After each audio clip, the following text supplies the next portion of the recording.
But first, I realized that you're not from here. You're from Brownsville, Texas. I am. So tell me a little bit, what's life over there? How was your early ages and stuff like that? And what's the difference now coming to another borderland in El Paso? Yeah, it's a great question. So you're right. I was born and raised in Brownsville, Texas. My family on both sides, the Serrata side and my mother's maiden name is Pineda. So both sides have been in Brownsville for a number of years. So I can go all the way back to my great grandmother, who was also from Brownsville, born in 1905.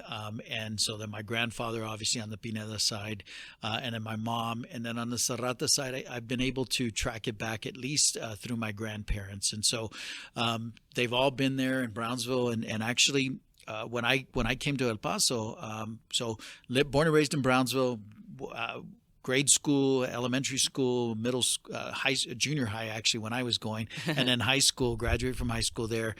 Graduated from Pace High School in 1987, and then was fortunate to have a scholarship offered at Texas A&M University, and so I went to A&M, and I struggled. I struggled as an undergraduate. I was an engineering major, and I was sharing with your colleague that's the reason I went to A&M is because they were ranked as a high achieving engineering institution. I did 3 years in engineering and then determined that I didn't have the discipline or desire to be an engineer. And so I shifted. When I was going to school, I'm first in my family to go to school. I'm the oldest of 4 siblings.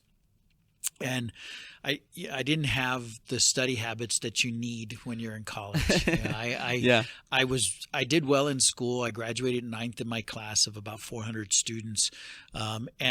And so I went to A&M really not having the knowledge of what it meant to be a college student. And I had a lot of pride. I'm Hispanic, and so I had a lot of pride and didn't ask for help, and I should have.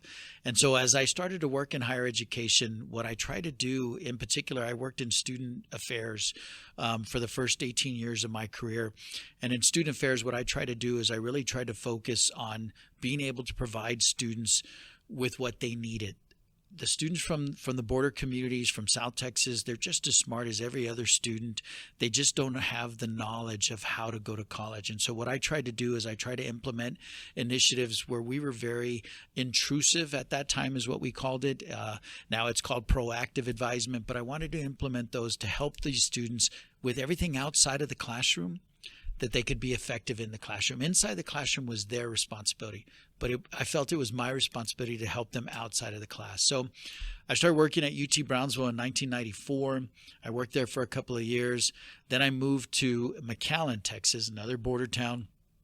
In South Texas College, right? It's South Texas College. That's right. I moved. It's an hour from my hometown, an hour west north of Brownsville in Hidalgo County, the county right next to Cameron. And so I worked there for almost 16 years. I started as a specialist in the admissions office.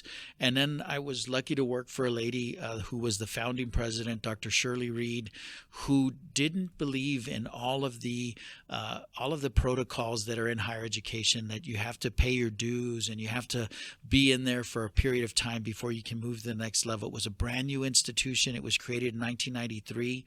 I got there in 96. When I got there, it was one campus, 5,000 students. When I left in 2012, it was 5 full campuses, 31,000 students, and a virtual campus. And so I learned a lot, and she allowed me to grow with the institution. I was very lucky to have been there, because I did grow with the institution, and I worked on a master's degree. I started working on a doctorate, and I was able and allowed to grow with the institution. That's incredible. I mean, and we are seeing the pinnacle of online education right now with all of that's happening. And of course, there's good things and bad things also about the pandemic, but I think a good thing is the push about online learning.